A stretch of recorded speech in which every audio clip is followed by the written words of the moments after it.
Chers amis, j'aime beaucoup ces passages d'Ésaïe 30:15. Le Seigneur qui parle par le canal de son prophète en disant « C'est dans le calme et la confiance que sera votre force ». Ces paroles sont d'une espérance formidable. Elles sont tellement apaisantes.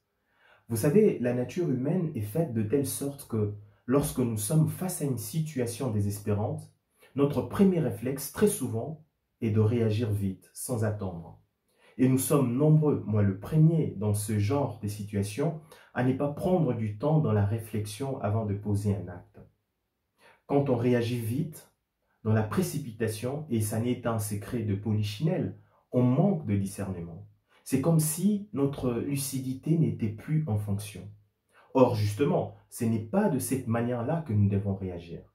Oui, en effet, on peut se sentir comme dans un trou noir, mais j'ai l'intime conviction que même au fond de l'abîme, il est toujours possible de faire réagir sa raison. Et voilà cette parole des dieux qui vient comme une sonnette d'alarme pour nous dire « Attention, face à des moments difficiles de votre existence, soyez calme et confiant. Surtout, ne perdez pas le pédale au risque de vous perdre. Le but quand on souffre, c'est ne pas de subir la souffrance, mais c'est d'avoir la capacité d'apprendre ce que cette souffrance nous enseigne.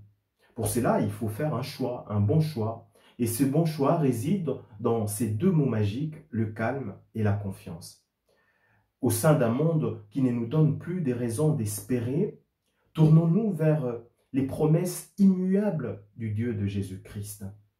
Saint Augustin, dans un très beau texte, disait « C'est uniquement l'espérance qui nous rend proprement chrétiens. » En effet, c'est le propre du chrétien d'espérer contre toute espérance et de surmonter tout désespoir.